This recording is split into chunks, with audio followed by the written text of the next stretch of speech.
숨겨진 기업부터 다양한 ETF들을 소개해드리는 나수입니다. 오늘은 배당 성장 ETF이자 월배당 ETF로 많이 소개되는 DGRW에 대해서 알아보려고 합니다. 또한 가장 대표적인 배당 성장 ETF인 SCH와 비교해보는 시간도 가져보도록 하겠습니다. 먼저 DGRW의 기본 정보를 보면 상장일은 2013년 5월 22일로 10년이 조금 넘는 기간 동안 운영되어 왔으며 운용사는 위즈덤 트리입니다. 긴 기간 동안 운영된 만큼 현재 운용 규모는 하나 약 18.5조 원으로 꽤나 크고 수수료는 0.28%, 배당률은 1.54%입니다. 그리고 최근 30일 하루 평균 거래량은 55만 주 정도이며 최근 3개월 하루 평균 거래량은 56만 주 정도로 유동성은 충분하다고 볼 수 있겠고 추종지수는 WTDGI라고 하는 위즈덤 트리 운용사가 직접 개발한 배당 성장 지수를 추종하고 있습니다. 참고로 운용사인 위즈덤 트리는 현재 티커 WT로 미국 나스닥 시장에 상장되어 있으며 ETF 운용자산 규모로 미국 11위에 위치하고 있는 운용사입니다. 그리고 위즈덤 트리의 시가총액은 하나 약 2조 원이 조금 안 되며 운용자산 규모는 하나 약 100조 원이 조금 넘는다고 보시면 되겠습니다. 그럼 다시 돌아와서 DZLW 구성 종목의 기반이 되는 기초지수인 WTDGI에 대해서 좀 더 자세하게 살펴보도록 하겠습니다. 우선 투자 후보로 선정되기 위한 기본 조건은 첫 번째로 지난 12개월간 정기적인 현금 배당을 지급한 이력이 있어야 하고 두 번째로 시가총액이 최소 20억 달러 이상일 것, 다음 세 번째로 최근 3개월 일평균 거래 대금이 10만 달러 이상일 것, 마지막 네 번째로 벌어들이는 이익이 지급하는 배당금보다 많을 것입니다. 아무튼 이렇게 총 4가지 기준을 모두 통과해야 투자 후보군으로 선정되며 DGRW는 투자 후보군 중에서 총 300개 기업만을 추려 ETF에 포함하게 됩니다. 여기서 300개 기업을 추리는 방법에는 중기기대 수익 성장률과 과거 3년 평균 자기자본 수익률, 자산 수익률이 활용되는데 이때 세 가지 지표별로 활용되는 퍼센트는 각각 50%, 25%, 25%이며 각 지표별로 순위를 매기고 가중치를 넣어 최종 종합순위를 산출한다고 보시면 됩니다. 정리하자면 중기기대 수익 성장률과 ROE 순위를 함께 고려하여 종합순위를 산출하고 이렇게 나온 종합순위 300위까지 DZLW 구성 종목에 포함되는 것이죠.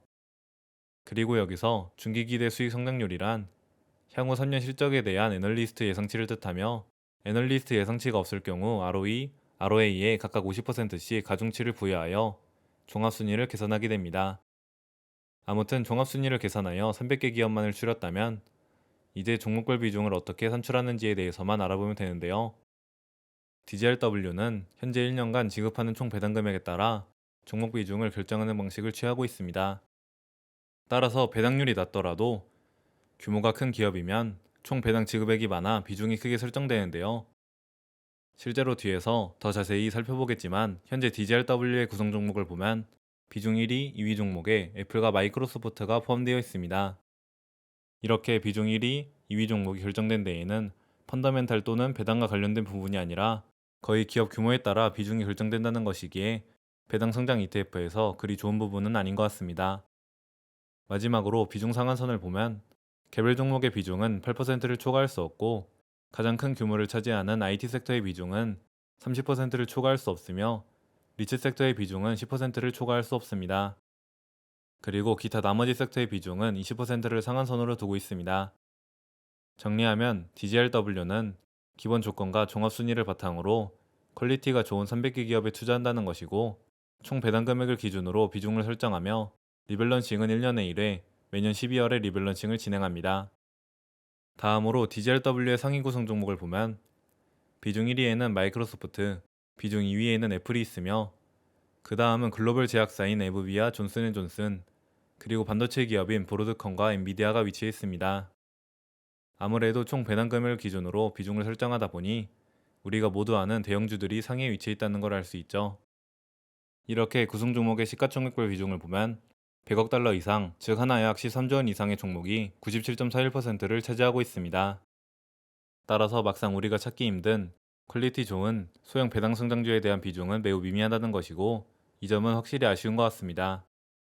다음으로 S&P 500과 섹터 비중을 비교해보면 IT 섹터는 S&P 500이 좀 더 높고 헬스케어, 산업재, 필수 소비재 섹터의 경우 DZLW의 비중이 더 높은 편입니다. 반대로 금융, 경기 소비재, 커뮤니케이션 서비스 섹터의 경우 S&P 500의 비중이 좀 더 높고 리츠와 유틸리티 섹터도 마찬가지입니다. 그리고 배당 성장 ETF에서 가장 중요한 부분이라고 할 수 있는 과거 배당금 추이를 보면 전체적으로 우상향하는 그림을 그리고 있습니다. 물론 매년 성장하진 않았고 오히려 전년 대비해서 배당금이 하락하는 경우도 꽤 있었습니다. DJLW의 배당 관련 지표를 좀 더 자세하게 보면 2015년, 2018년, 2019년 등과 같이 두 자릿수 이상의 배당 성장률을 기록한 경우도 많았지만 2017년, 2020년, 2023년과 같이 배당금이 거의 성장하지 않거나 감소한 경우도 있었습니다. 또한 최근 월 배당금을 보더라도 매달 배당금이 크게 바뀌기에 배당 변동성이 큰 편이라는 걸 알 수 있습니다. 아무래도 미국 기업들이 대부분 분기 배당을 하기 때문에 바로바로 월 배당을 지급한다면 변동성이 있는 건 어쩔 수 없는 것 같습니다. 마지막으로 DGRW ETF를 장점과 단점으로 정리해보면 장점으로는 월 배당을 지급한다는 점, 퀄리티가 좋은 300개 기업에 분산 투자한다는 점, 우량 대형주를 위주로 투자한다는 점 정도가 있겠고 단점으로는 지급하는 배당금과 배당 성장률의 변동성이 크다는 점, 배당 금액을 기준으로 비중을 설정한다는 점, 대형주 비 상위 종목에 큰 쏠림이 있다는 점 정도가 있겠습니다. DGLW에 대해서 살펴보았고 이제 마무리로 SCHD와 각종 수치들을 비교해 보도록 하겠습니다.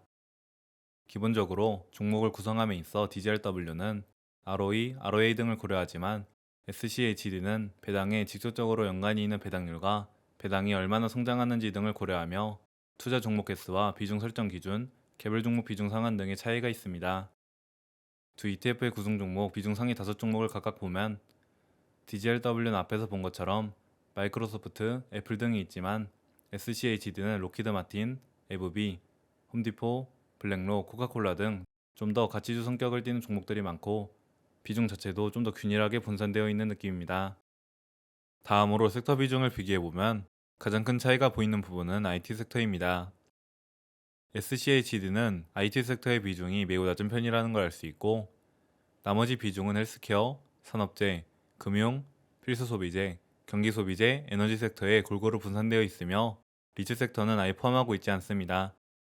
이렇게 두 ETF는 섹터 비중에서 큰 차이가 있기 때문에 이 부분을 특히 잘 고려하시면 좋을 듯하고 배당 성장 ETF에 꽂힌 배당 성장률도 비교해보면 전체적으로 SCHD가 안정적인 성장률을 기록하였으며 최종적인 증가율도 DGRW에 비해 소폭 높았습니다. 물론 큰 차이는 없지만 SCHD가 꾸준한 성장률을 기록했다는 점은 주목할 만합니다. 마지막으로 연평균 총 수익률을 비교해보면 최근 1년, 3년, 5년, 10년 총 수익률 모두 DGRW가 앞서고 있습니다. DGRW는 애플, 마이크로소프트 등의 빅테크 기업들과 함께 초대형주의 비중이 워낙 높기에 최근 성과가 좋은 반면 비교적 규모가 작은 기업의 비중이 높고 가치주 비중이 높은 SCHD의 최근 성과는 많이 저조한 편입니다. 이렇게 오늘은 배당 성장 ETF이자 월배당 ETF인 DGRW에 대해서 자세하게 살펴보고 가장 대표적인 배당 성장 ETF인 SCHD와도 비교해 보았습니다. 두 ETF 모두 10년 이상 운용되어 왔고 규모와 거래량 모두 충분하기 때문에 구성 종목과 섹터 비중, 배당 관련 내용, 수수료 정도를 고려하셔서 결정하시면 될 듯합니다. 개인적으로 DGRW는 좀 더 시장 전반을 따라가는 느낌이 강하고 SCHD는 배당주를 위주로 투자한다는 느낌이 강했던 것 같습니다. 따라서 기술주와 빅테크 기업들을 많이 보유하고 있다면 SCHD로 자산 분산을 노려보는 것도 괜찮아 보이고 오히려 배당주가 많다면 기술주와 대형주 비중이 높은 DGRW도 괜찮아 보이네요. 그럼 끝까지 시청해주셔서 감사드리고 앞으로도 좋은 정보로 찾아뵐 수 있도록 노력하겠습니다. 감사합니다.